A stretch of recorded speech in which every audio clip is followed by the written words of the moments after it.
Welcome everybody to today's training webinar with the Consortium of Universities for Global Health in partnership with First Draft News on dealing with a compelling global health challenge, how to combat disinformation.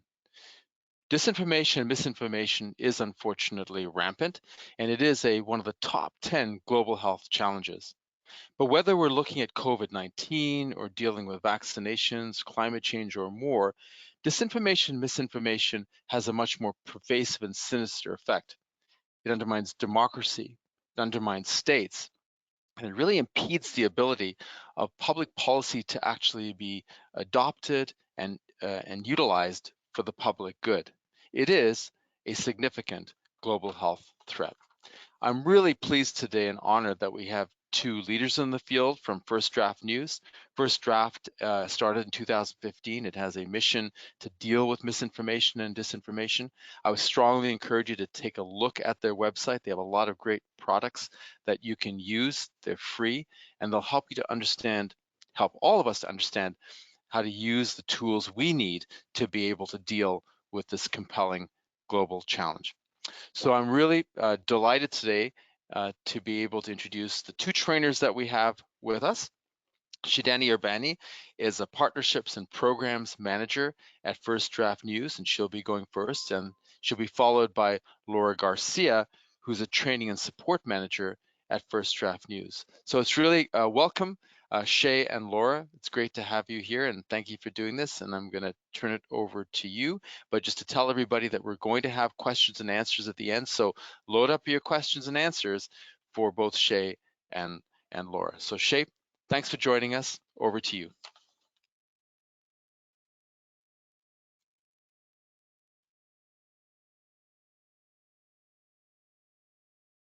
Thanks so much, Keith. Super happy to be here. We have a ton of attendees we have a ton of attendees. So Laura and I are really, really pleased that there's so many people interested in this topic that we grapple with every day. So hopefully you learned something new here, and we're really excited to take all of your questions at the end. So please don't be shy and send in questions for us. So just to say again, Laura will introduce herself when she talks, but my name is Shaydanay Urbani. I'm Partnerships and Programs Manager for First Draft. There's my Twitter handle on the screen if you want to follow me or her. I'm based in New York City, and Laura is based in the UK. We also have an office in Sydney, Australia, so we're in a bunch of different places. So the way that this is going to kind of work is we're going to talk about sort of the lay of the land of misinformation, some sort of essential concepts that we think are useful for understanding misinformation, and especially how it applies to science and vaccines and COVID. And then we're going to kind of go through some of our top recommendations for publishing about misinformation, for grappling with it, and trying to sort of make the information ecosystem out there a more helpful, more truthful one. So I wanted to start with this slide, which is kind of funny. And it's basically to say that the information ecosystem that we live in now is very different than it used to be, right? So people no longer get their information just from newspapers, just from TV, right? We have social media. Social media is a huge part of how people get their information, of how people get their news. So if you're looking at this meme on the left hand, it says mainstream news, then it says some dude on Twitter, right? Your uncle's memes on Facebook. And then of course, in the bottom right hand, it says on Paul, which is a board on 4chan, I saw proof that Hillary is still killing FBI agents. Gets into this very conspiratorial language, right? And it's just to kind of say that, you know, the way people are getting information comes from all of these different places now. And what's significant about that is that we all have a role to play in this information ecosystem, whether you are just someone who's posting on their social media account, whether you are a journalist at a media organization, whether you are whether you're a public health official or someone who's working for a medical institution. All of the information that we put out there plays in some way into this information ecosystem. So it's important to remember that, and hopefully some of the concepts that we talk about this help you understand a little bit more what that role means and what the significance of it. So one of the first points I wanted to talk about is this idea that our relationship to information is emotional. So research has shown pretty conclusively that the misinformation that spreads the farthest is misinformation that plays on our emotions. It's information that plays on fear. It's information that plays on, feelings of disgust, feelings of, strong information that elicits strong emotional reactions.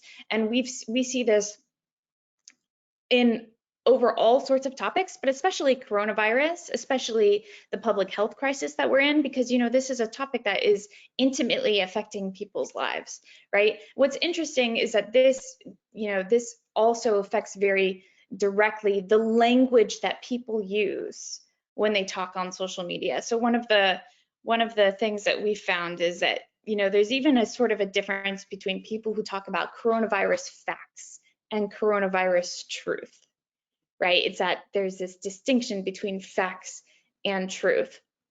People who talk about coronavirus truth tend to be people who are trying to sort of tap into this idea that there is there is some kind of deeper understanding of what is happening with the pandemic, often wades into very skeptical territory, very sort of conspiratorial territory.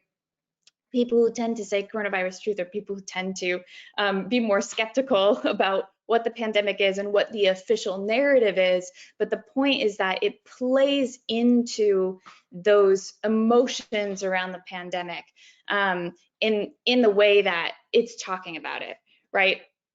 And the pandemic is a ripe topic for misinformation because it is this area where it is very easy to play on emotions, right? There is fear inherent in what is going on, right, with these issues around the world. There's a political dimension as well. It's also a complex topic, right? So already when people are talking about, the science of COVID and vaccines and how it affects the body, how it affects communities, what the policies should be around it, these are complex topics, right? And so they're difficult to communicate in a way that is both accurate but simple, right? And all of these different dimensions of it make it a topic that is ripe for disinformation. One of the things that we have seen is that stories that connect vaccines and death get the most engagement. This is a great little article from NPR that basically took a data set from this service that allows you to see what the articles are on the web that have gotten the most engagement. And they looked at those articles with relation to vaccines over the last year. And what they found is that almost all of the articles that people were clicking on the most and interacting with the most were ones that had some kind of relationship to death in the headline, right? And so, what that reinforces is this lesson that language that plays on fear, right, gets very high engagement. And that's really important for us to understand when we're trying to grapple with misinformation. And it's really important for anyone who is writing about health misinformation or science misinformation or writing about COVID, writing about the vaccine, to understand, because that's gonna, that's what shapes how people spread this information and interact with it, right? So that's the first really important point I want you guys to take away. Another dimension of this idea that misinformation is emotional is this point, which is that a lot of misinformation circulates in spaces that feel safe, right? So when you're talking to your uncle or your mom, right, there is sort of there's an element of safety there, right? Of feeling like that person is going to give you reliable information. That's different than if you're reading a news article, right? And the issue with that is that it brings people's barriers down and allows misinformation to circulate in a way that can spread very quickly, right? And this is one of the reasons why at First Draft, when we're monitoring misinformation, we pay a lot of attention to groups that have some kind of community, right? So Facebook groups have been a place where we've seen a ton of misinformation circulating because there's this element of community in Facebook groups. You know, whether you know the people in the group or not, there's this feeling of, oh, this is a group of people who have the same concerns that I do. So I just gave this as an example. This is a group called New Mexico Informed Vaccine Choice. What you can see from the language when you try to join this group is that it's a tight community in ways. They're trying to make sure that people who join this group about vaccines are people who are from the community, right? And so this is an issue that we have to grapple with, is how do you deal with misinformation that is circulating in these more tight-knit, close communities? Another thing that we see across the board, as in with every topic, is that misinformation is often visual. So, oh, I'm sorry, this is, oh, no, this is the correct slide. So, pictures, videos are compelling. And so what we find is that misinformation tends to get the most engagement when it is in these compelling forms. We did some research in November that was really interesting, that was all about vaccine discourse on social media platforms. And we looked at the way that people were talking about vaccines in English, Spanish, and French across different social media platforms, Facebook, Instagram, Twitter. And what we found was that the percentage of vaccine discourse was very high on Instagram, right? And that kind of poses a problem for people who are looking at disinformation, because a lot of work tends to be very text focused, and that's not surprising, because often researchers and journalists are familiar with the medium of text, right? And so we tend to focus on the platforms like Twitter and Facebook that are text driven, when really we need to be paying more attention to how misinformation is being shared in its visual forms. So that's one concept I want you guys to take away. One of the most important things that we teach at First Draft, though, is this concept, though, which is that misinformation often has a kernel of truth. So what does that mean? It means that more and more what we find is that the misinformation that circulates and that has power is not stuff that is completely fabricated. It's not as if people are sharing things that are 100% untrue or created from nothing, right? Often misinformation has something that's true about it, and it's the way that that information is being shared or contextualized that is misleading. And that's also what gives misinformation its power, this kernel of truth. So what does that mean? I'll show you an example. Here is a tweet from the Global Times. And it says, first building of Wuhan special novel coronavirus hospital, completed construction on Monday in 16 hours. And they've tweeted this picture of these construction workers working on this hospital, which in fact was a real project. And it was impressive that they built this in such a quick turnaround. Unfortunately, for some reason, they also shared this photo, which is not the hospital. In fact, it's a stock photo. And if you do a reverse image search of this photo on the web, you can quickly find that this is actually a photo from this prefab cottage resort log cabin 3-bedroom container, right? And so this tweet isn't entirely misleading. This did in fact happen, but the picture that they've tweeted along with it is misleading, right? And this is what we call false context. When there's something about the information that is true, but it's the context in which it's being shared that is misleading. One of the other really important things we're going to talk about today is this concept of trust and thinking about trust. And I think that this is especially relevant when we're talking about misinformation that's related to the pandemic and misinformation that's related to vaccines. Because sometimes there can be this conception that if we just bombarded people with facts and we somehow were able to eliminate misinformation from people's view, that would fix all of our problems.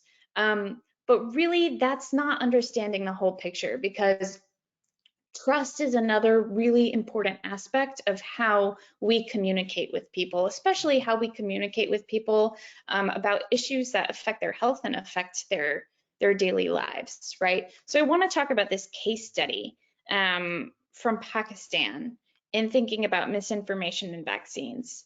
So there has been a profound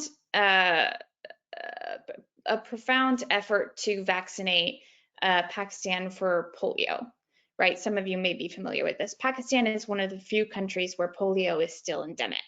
And this effort was going pretty well. Pakistan was vaccinating a lot of children with the vaccine, and then something happened. In 2019, a series of misleading videos claiming kids were falling ill from the polio vaccine went viral. And this had a huge impact on the vaccination effort. Basically came to a standstill. And this was something that happens especially in this northern region in Peshawar. There was a bit of chaos. At one point, 25,000 children in Pakistan were rushed to the hospital following these videos that went viral. And yeah, it caused a lot of chaos, these videos. But if we're thinking about the misleading videos as the sole reason why the effort to vaccinate Pakistani children came to a standstill, we're kind of missing the picture, and it has to do with where this happened.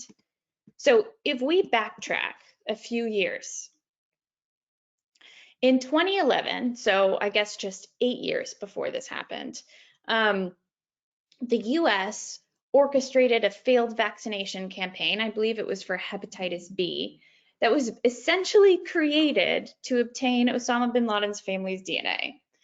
And I love to use this example because it sounds like something that's crazy, but it ended up being true. This is not a conspiracy theory. This is something that happened. And Pakistanis found out about it, and they were rightly outraged, right, at the way that they had been lied and used, especially when it came to, trusting medical workers in the country and getting vaccine for a disease that was impacting their country, right? And it goes back to this idea that misinformation often has a kernel of truth.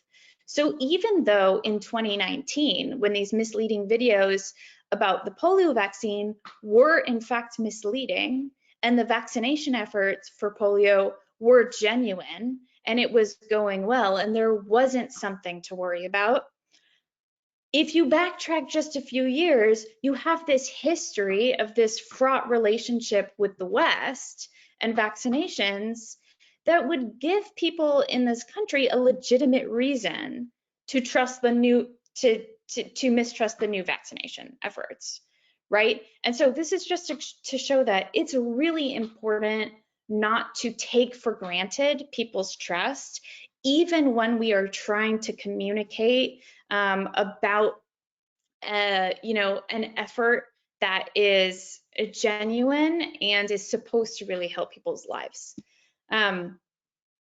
We did so going back to the research that we did about vaccine discourse online, one of the aspects of this research was an attempt to understand the ways in which people were talking about vaccines. So we tried to categorize things in different narrative buckets. So one of the things that we found is that people often have concerns about the corrupting influence of politics and profit, so political and economic motives. Another subset that was big was safety and efficacy of the vaccine. So people have concerns about the safety of the vaccine, and those were two of the biggest ones. We had different buckets, and some of them were more popular in different languages. So for example, we found that in Spanish speaking countries, people often talk about the vaccine through the lens of morality and religion. But all of this was sort of an attempt to understand what people's concerns were so that we could give better advice about how to communicate about the current vaccine efforts.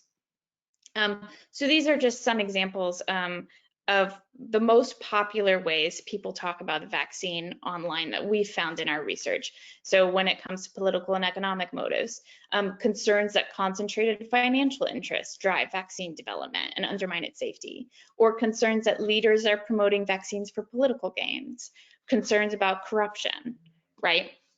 When it comes to safety and efficacy, we see a lot of stuff about how healthy immune systems are more powerful than vaccines, or just concern about technology. You know, what are mRNA vaccines? Are they safe, right? GMOs. Also this idea that you poison your body with drugs and alcohol so you can take the vaccine. This is a popular narrative that we see online.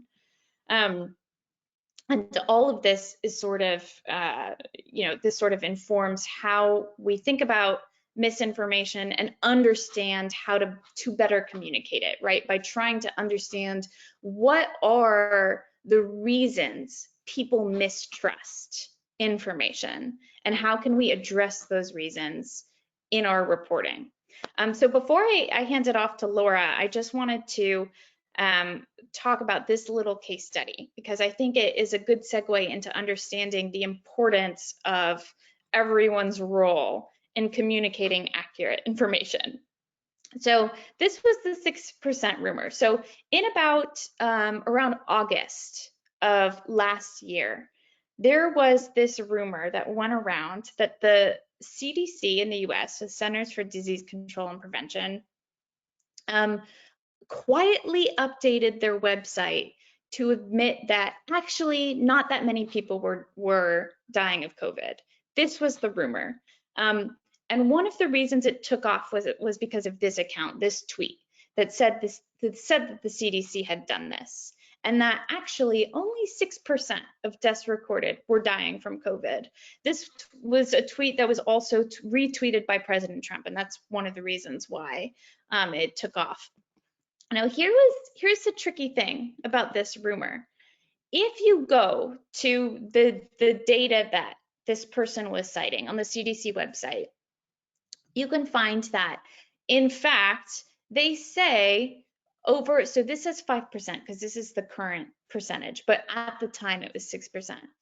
Says of 5% of these deaths, COVID-19 was the only cause mentioned on the death certificate.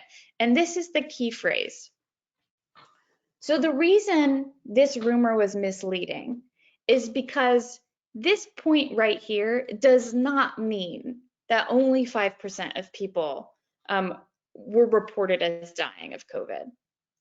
This was a section of data that listed comorbidities. So basically the idea that what are the other conditions that are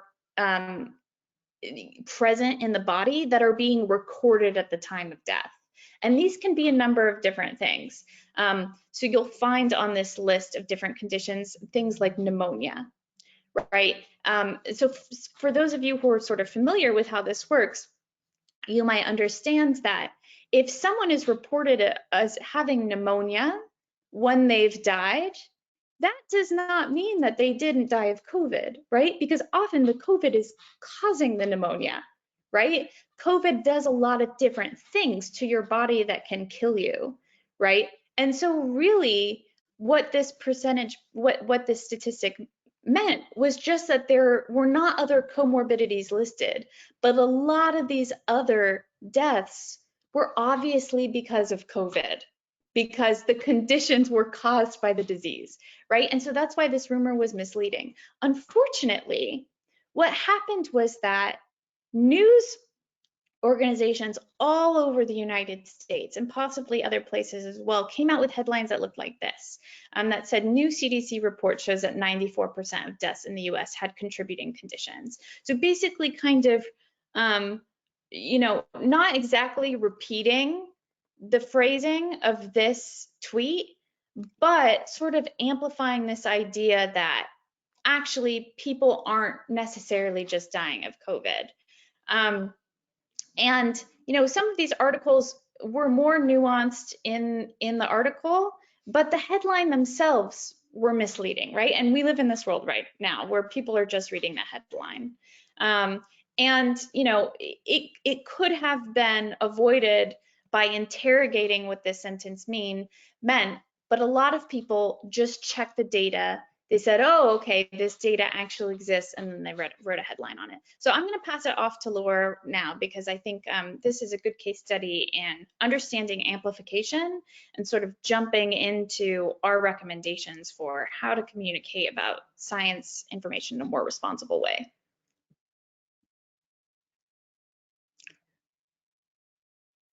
I am magically the person that mutes himself on a call because I haven't learned how to do it after a year of working from home. So now that Shay has painted a really good picture of the landscape that we're dealing with, let's talk about what we can do about it, right? And it starts with owning up, like Shay's been explaining, of the role that we all play in this ecosystem that we are living in. And most importantly, those of us who have a platform, any kind of platform, whether you're an academic or you're publishing in articles or news websites or opinion pieces or within your own family, we need to own up to the responsibility that we all have now as broadcasters, which is basically what social media and the internet has made us.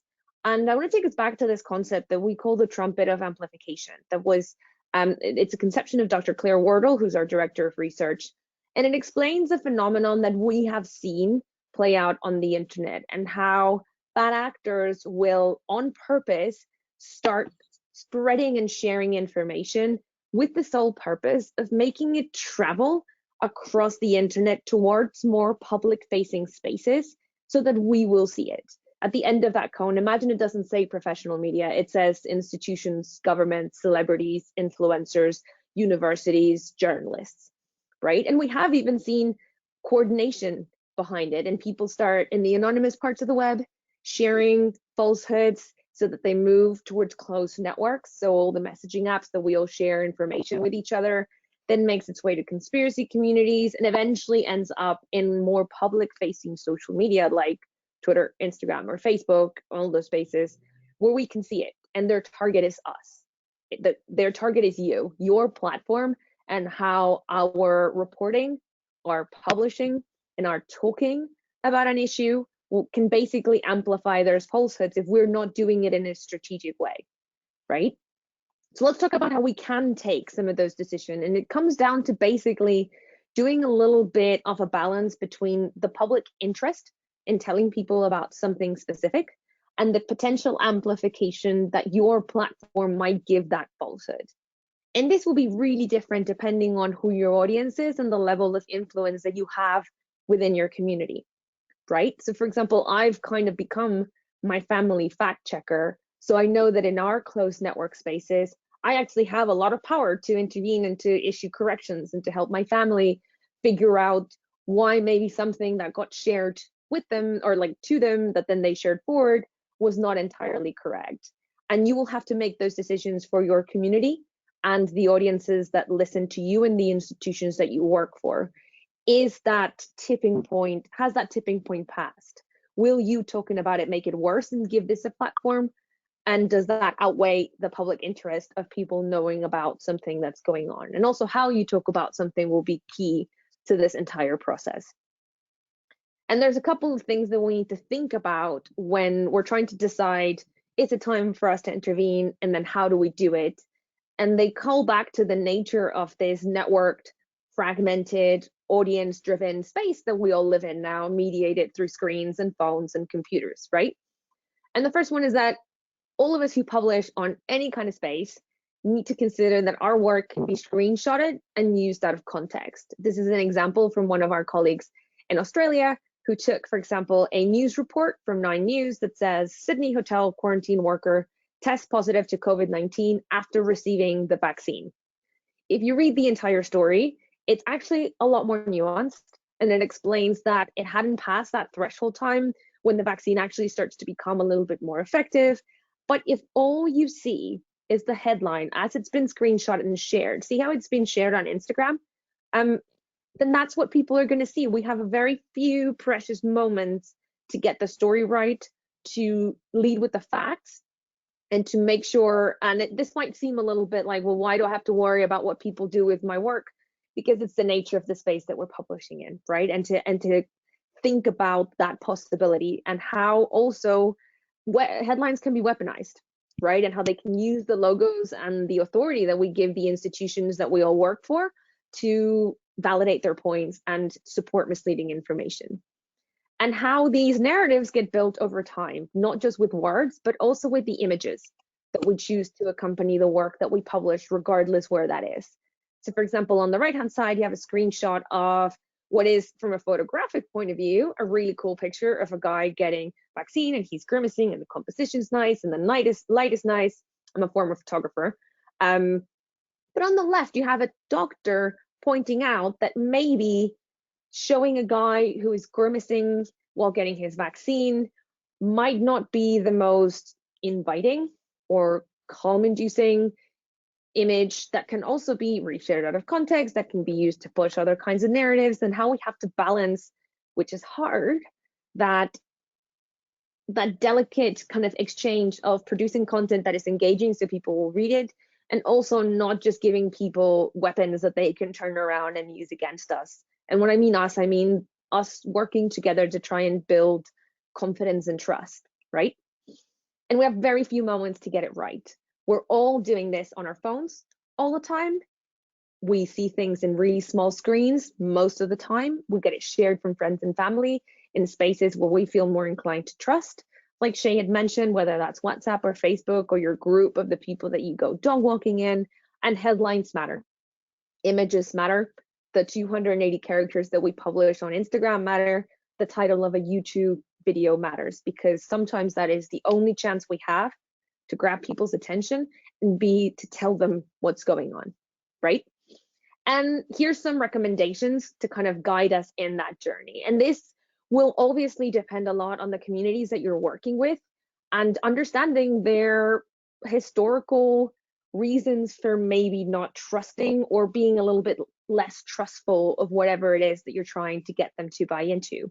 Shay mentioned the case of Pakistan and their history with vaccinations, but that'll be completely different from all over the world, right? I'm originally from Mexico, and I'm seeing that discourse play out a little bit differently in Latin America, and how it's tied to maybe some countries' identity and their link to indigenous medicine that put in opposition to Western medicine. So understanding your community and who you're speaking to and the reasons why they might not be as willing to believe the facts that you find to be true is really important. So recommendation number 1, lead with the truth. Warn before repeating falsehoods. So this, for example, on the right-hand side is an article, a really well-meaning article from Medical Today that is listing coronavirus myths. This is from kind of March last year, so it feels really old now. But if you look at the layout of the page, right, what's in bold and highlighted is the myth versus the explanation of why the myth isn't true, which isn't bold. So always leading with the truth, both in the sequence, so say what we know first, and also when it comes to the visual arrangement of whatever it is that we're producing, the truth has to stand out. Lead with the truth and warn before you repeat falsehoods so people know that it's coming. Warning them about misinformation in more general terms is also really effective. On the right-hand side, you have a screenshot of a journal article that has a really good reading that has delved into how when you tell people you might see these kind of rumors going around, this is where you can check out the information, this is what you can do with that. People feel empowered and they're more ready to recognize these things as they happen around them. And it helps protect our communities from it, because then we can share that knowledge with friends and family, right? This is the teach a man to fish versus giving them a fish kind of situation. Oh, hold on a second. I've managed to unshare my screen. There we go. And there are a couple of really good reporters who do that. For example, this is Jane Litvinenko on the left-hand side from BuzzFeed News. And she always puts out, whenever there's a breaking news story, she will put out a call on Twitter and social media and say, hey, guys, this is happening. Send me what you're seeing. I'm here to investigate it. And then she starts adding it to a running list of hoaxes of whatever it is that she's covering. And there, simultaneously, she's creating a space for conversation. And she's also making sure there is a space where people can look at and find patterns in maybe the types of disinfo that they're seeing in other events or in that same event. For example, here on the right-hand side, an example outside of health misinformation, but also useful 6 types of misinformation to be aware of on election day and what to do if you spot them. Those of us who work in the space can kind of recognize the maybe 7 or 8 types of disinfo that come around all the time. And the more that we help our communities be ready to spot them, the better that they're going to be at it. Come on, computer, let me go to the next slide. Here we go. Next tip, provide an alternative explanation. If we just tell people this isn't true without explaining the why behind it, that why leaves a vacuum that people are going to fill with whatever information they can find online. And the explanation can be really simple. So for example, on the right-hand side, we have a news story from the Anchorage Daily News in the States that says that the major funder of some anti-vax content is actually making a lot of money selling natural remedies.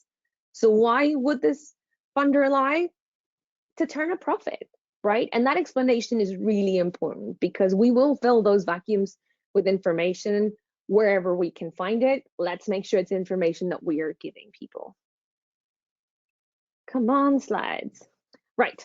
Understanding the root concern of a conspiracy theory can help to build trust, and that's important. And this speaks to what Shay has already talked about, like the case study in Pakistan, but also about how we communicate about people who believe these kind of theories. If we use language that is condescending, that is alienating, that's not empathetic, calling them insane or dumb or whatever, all we're doing is challenging their worldview. And what will happen is that people will double down because their worldview is intimately linked to their identity, to their sense of belonging to their communities, and to the tribes that they are a part of. But if we understand the root cause, we can start to address that root cause and set new foundations to build trust on. It's important to also acknowledge that legitimate concerns exist, like we've seen in the Pakistan case study, or for example, this is a screenshot from the City of London police of a guy who started scamming old people. In the UK, you can't get the vaccine administered at home. You have to go to a vaccination center. And someone thought it would be really easy to go around knocking on elderly people's homes and saying, if you give me some money, I'll give you the vaccine, and would just give them some saline, right? So are there legitimate concerns? Yes, and there might be for various different reasons. And it's important to acknowledge that so that we can have that conversation from a place of empathy. And it's important as well, so we know what questions people have, look for them. Look for what questions people are asking on social media, on the comment section of websites or on Facebook posts. By asking people what questions they have, right? You can say, submit your questions, send them through here, we'll answer them. Or look at what happens when you search for a question on different social platforms. So if you go, for example, to YouTube and you type the words vaccine injury, the first 10 results that come up are all personal stories of people who have had to deal with life-changing injuries or side effects from vaccines. And although their stories are true and really personal and heartfelt and will have had life-changing conditions for that particular family, they don't represent the general experience that people have of vaccines. It overrepresents risk, and it means that it gives you an idea of where you can start to fill those gaps, right? Can we start creating informative videos that use the words vaccine injuries so that they'll start to come up in those results, and the story isn't just told by 3 or 4 YouTube videos of really specific case studies?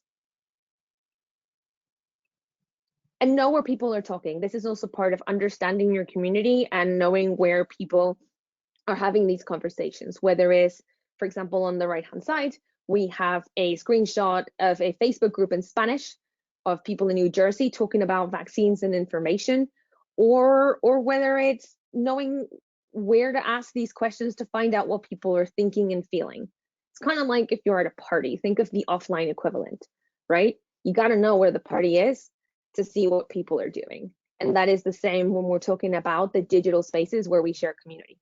This particular Facebook group was found by Shay using the site search and Boolean query that you see on your screen, that lets you combine really specific search terms and dig into what you're trying to look for on the internet using Google. And if anyone wants to learn how to do that, we have an entire bootcamp dedicated to Boolean search queries and site searches that you can watch, and we'll share some of those links at the end so you can find this stuff and monitor these conversations and be part of these conversations. And last but not least, make a tip line, right? Open up that space for people to ask you questions, whether it is to send them anonymously or whether you answer them live. Understanding the spaces where your community has these conversations gives you a chance to maybe be a part of those and answer their questions in an empathetic and respectful and understanding manner, right? And that can be, depending on who your audience is, on a Reddit board or in a TikTok live or on Twitter or in a park in person, depending on how COVID restrictions get loosened and relaxed around the world. And I said last but not least, but I lied. This is last but not least. It's important to make this distinction that Shay has already touched upon between checking facts and talking about facts and building trust. Checking facts is about appealing to the credibility of something. So to say, this didn't come from a journal that is properly peer reviewed. It's about using experts as a way to telling the story. It's about publishing debunks to correct information after the fact. And this might appeal to a really specific kind of person who already is in a position to believe the authority of sources, experts, and debunks. However, if we're trying to reach the other part of our audience who maybe isn't in that space yet, we're not talking about facts. We're talking about emotions and building or rebuilding trust. And that is about addressing their concerns without ridiculing them, about affirming and helping them to develop with us their critical thinking, walking them through the process. Transparency is super key. The question isn't just what we know, but how we know it. And the last one is identifying trusted sources. And for different communities, that might not be the head of the health ministry. That might be celebrities, that might be sports people, that might be the local church leader who has sway over their community. And we need to rethink the power of influencers and use the word influencers to describe anybody with influence over their community or the community that we're trying to reach. And those people might look very different than how we normally just appeal to governments or heads of institutions in the state as a way of conveying credibility. Hold on a second, my screen is doing funky things again. And if you want some more, here's some resources, and we'll be sure to share them in the chat in a second as well. We have a Vaccine Insights Hub, where the incredible editorial and research team at First Draft publishes daily insights on the vaccine disinformation narratives that we see crop up in different parts of the world. We're a small but mighty team spread across countries, so it means that we can see these narratives start sometimes in India and then make their way to Europe and then end up in the States, how they cross languages, how they cross borders. And the Insights Hub is an invaluable place for all of that information. If you don't want to check something every day, you can subscribe to our Vaccine Insights newsletter, where you can then get it into your inbox, a kind of condensed version of the narratives that the team is seeing. And if you're looking for more training content, whether it is to understand information, how to find it, how to publish responsibly without amplifying misleading information, you can head to the training part of our website, where we have free resources in English, in Spanish, and in French. And you can reach the rest of the training team at training@firstdraftnews.com if anybody's interested.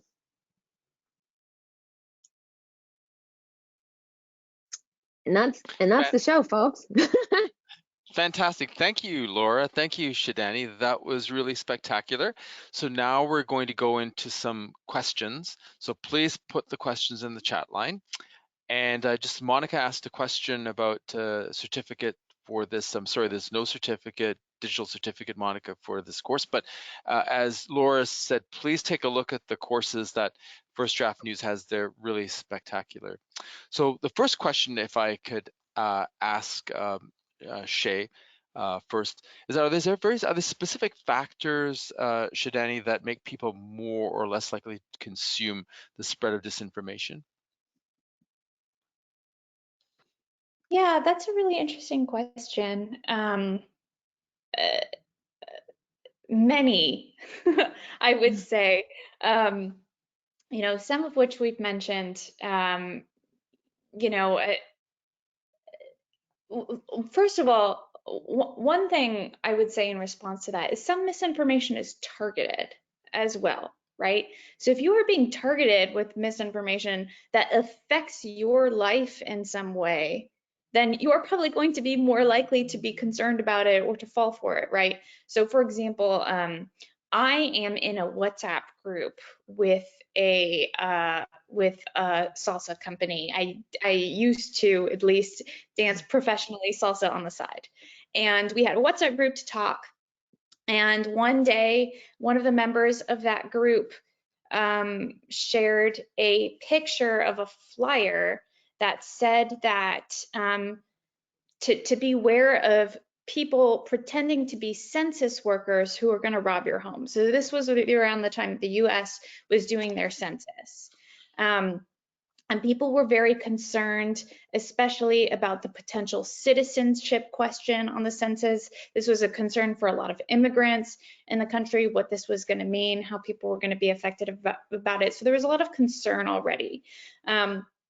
But one thing that was interesting about this is this was the perfect kind of rumor to circulate in my salsa group, where there are a lot of people who are, you know, who identify as Latinx, who know immigrants, who have immigrant families, who would be concerned about the census, right? And so it was a perfect example of, like, you know, misinformation that was obviously circulating because people were worried about it, right? So I don't think that there is necessarily a set of personality traits that you can point to say, oh, you know, this person is more likely to believe in misinformation. I think the more helpful question to ask is, what are people's concerns? Why might certain people fall for this type of misinformation? Because answering that question is going to help us more effectively communicate with those people, address their concerns, and then get the right information to them, if that makes sense. Yeah. No, thanks, Shaydanay. That was great.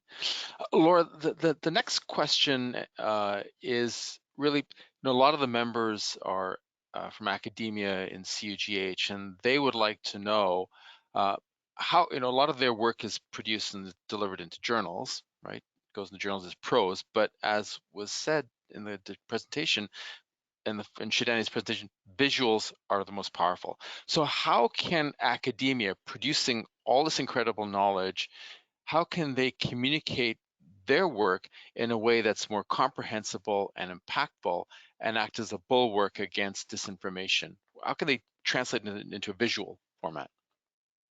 Oh man, what an incredible question. And I used to work in academia, by the way, so I kind of understand that challenge. And it comes down to a question that academics have been grappling for a really long time, is the public communication part of our knowledge. All this amazing knowledge that has been created in universities doesn't mean anything unless it's reaching the people who it needs to reach, right? And at least from my personal experience of working in academia, a lot of it is about understanding that learning how to use social media and learning how to simplify your message does not mean you're either dumbing it down or that it's less important. And for different reasons, For example, in the UK, your research output is linked to your funding, and that might change in different countries. So like thinking about social media doesn't directly benefit your work as an academic, but understanding the language of these spaces, and that sometimes means spending a lot of time in them to figure out how people tell stories, thinking of ways of simply explaining a really complex concept, which is actually a lot harder. Like writing an academic sentence with 5 subclauses and 3 words you have to like look up in the dictionary is a lot easier than writing that same concept down in 3 short active sentences. And understanding that there's nothing wrong with that. I think there's a little bit of a looking down on social media and academia, not always, but again, it's just from my personal experience. But we have to understand that if what we want is impact in our communities, we need to start to talk their language. And just like some people in academia get really good at doing radio or television interviews or writing blogs, we've relearned how to communicate before. The next frontier is in these digital spaces that are becoming our public spheres, right? To go back to a little bit of social political theory, the public sphere is being fought not just in person, but also in these spaces on the internet. So if we want our discourse to echo in these spaces, we have to learn how to navigate them. Yeah, absolutely. And it has to evoke an emotional response as well as an intellectual one, right? So, so true. And to that point, Shaydanay, Kay Rao would like to know, ask the question, can you give an example of how and where a case of disinformation was actually successfully addressed? That is a really good question. I don't know if I can think of a perfect example right now. There are people who are really good at this though. So Laura mentioned Jane Litvinenko, writer for BuzzFeed. She does a great job of reporting on disinformation and staying on top of it, monitoring it, and then communicating, what the actual truths are behind these rumors. So I would definitely look to her work. It's gonna, like we were trying to say before, the success of correcting misinformation is gonna depend on the community that you're serving, right? So the way that you write about misinformation is different if you are writing for a national outlet like BuzzFeed or the New York Times, and if you're working for a community-based paper. So one new group that I've learned about that I'm really excited about is, I think it's Timpano in Oakland in California. They're this very local paper that is working with the Spanish language and Maya language people in their community. And what's awesome about them is that they're building a foundation of trust with their community before diving into correcting misinformation. So I'm excited to see what they do, but I love that project because it is thinking very specifically about who your audience is and building trust with that community and then addressing misinformation. So whether you come from academia or whether you come from a local paper or a larger paper, I would think first about who is your audience or who do you want your audience to be? Think about how to build trust with that community and then think about how to reach them with accurate information, because that's like the secret sauce. That's what's going to make your project successful. Yeah, I mean, and academia is producing so much good information, but it is, as Laura, as you mentioned, there's this chasm of disconnect between the knowledge that's produced, whether it's climate change or vaccine hesitancy, and it's really frustrating, I think, for everybody. But so you mentioned, I mean, Shaydanay mentioned the kernel of truth aspect of misinformation. How would you, as a scientist, actually take a case of disinformation? Where there's that kernel of truth embedded in it, and how do you separate that from the disinformation? How do you disimpact both and deal with the disinformation while framing that kernel of truth? Yeah, it's all about the transparency in the process, I would say, because for different reasons, journalists, and I think to a point, academics, we haven't really needed to explain to people how we do the work that we do. But because we publish online, and literally anybody can have a blog and publish online, sometimes that perception is skewed and people think, oh, the same amount of work goes into writing a 500-word article that Shay writes versus someone's blog, or a non-peer-reviewed journal takes the same amount of work that a peer-reviewed journal, therefore is the same, right? And because we haven't actually explained the process of how we get to our conclusions, it's very easy for people to say, well, that's your opinion and I've got mine, and brush it off, right? And that transparency in the process in showing how we reach to decisions and playing the long game. We have to remember that the vaccine hesitancy that we're seeing now isn't the byproduct of a year of coronavirus. It is decades of slow drip of narratives that build up, that build distrust, that build on actual reasons people have to distrust this kind of stuff. So we have to play the long game in return. We have to build trust, and it means that we're not going to win all of them, but we might be able to slow down the spread of disinformation. And I would say your students are your best weapon. Teach your students to think like this, to think about the work that they do like this, to have empathic conversations with whoever they're interacting. And that might mean maybe your platform isn't, you don't want to be on Twitter and kind of engage in conversations that way, but it might be that you decide to do it with your groups of friends. And the more that that scales, the more that we all do that and we choose our audience that we want to like have positive influence on, the more that this is going to multiply. And if we keep having these spaces to talk and to have these conversations in a non-condescending way, the more that we're going to get to that space. And it comes from showing process and showing people how we get to a decision, because bad actors are really good at showing their process. And like, this is why this leads to that, and that leads to that, and that's why we get to their conclusion, even if all of the things that they are pointing to are misleading or incorrect or framed badly. So we have to use transparency as our tool as well to rebuild that trust. And I'm gonna that's great, Laura. And Shay, I'm gonna ask you this last question. Then Laura, I'm gonna go to you for your wrap up, and then lastly to Shay, because we only have a few minutes left. This has been fantastic. And Shay, I have to ask this question of Melissa Salem. Melissa is one of our great students that work with us, and she wants to know really about how, scientists, how we can articulate a pro-science message using language. What kind of language do we need to use to be able to communicate to policymakers and the public who are largely not scientists?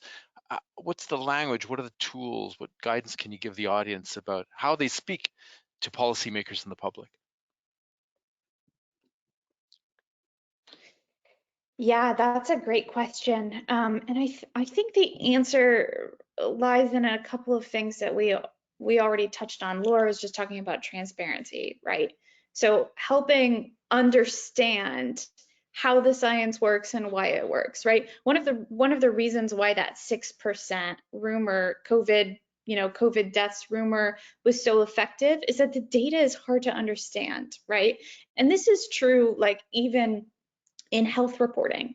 People who do the daily work of reporting on science can often still make mistakes in explaining the science or interpreting it, right? It's very difficult to translate that into something that people understand, right? So I think part of it is transparency. Part of it is building the critical thinking skills needed to understand these concepts in your audience, whether it's with politicians or whether it's with the public.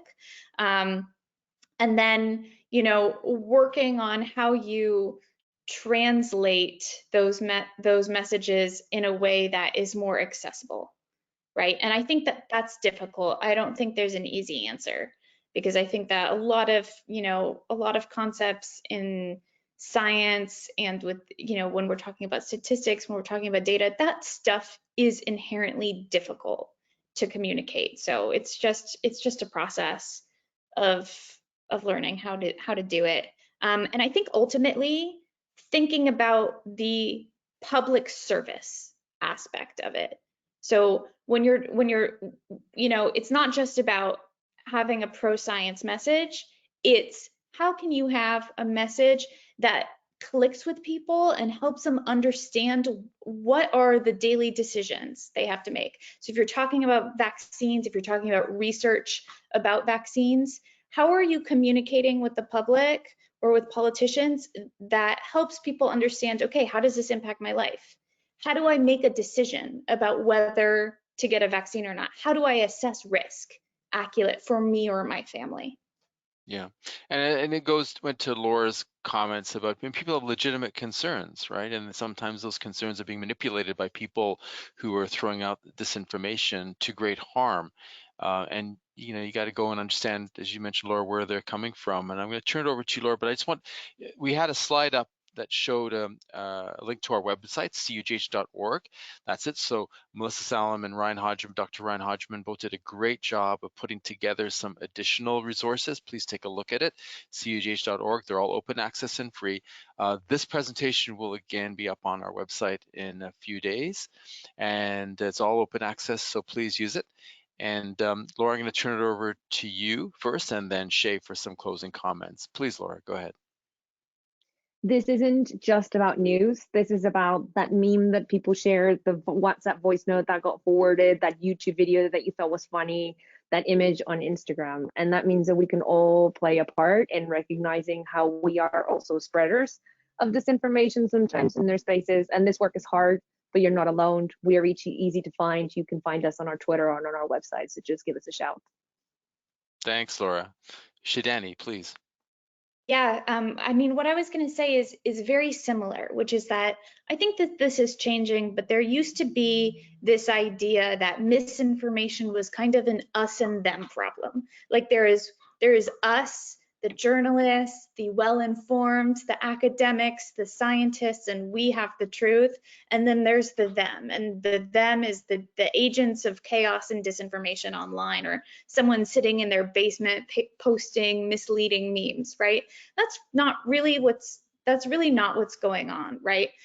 People at institutions, everyone has their own role that they play in contributing to the information ecosystem. And sometimes even well-intentioned information gets screenshotted, gets used out of context, gets weaponized. And so it's very important to think about the importance of your role, but also to think about this concept of developing trust and developing empathy with people who might be falling for misinformation, because there's progress to be made there.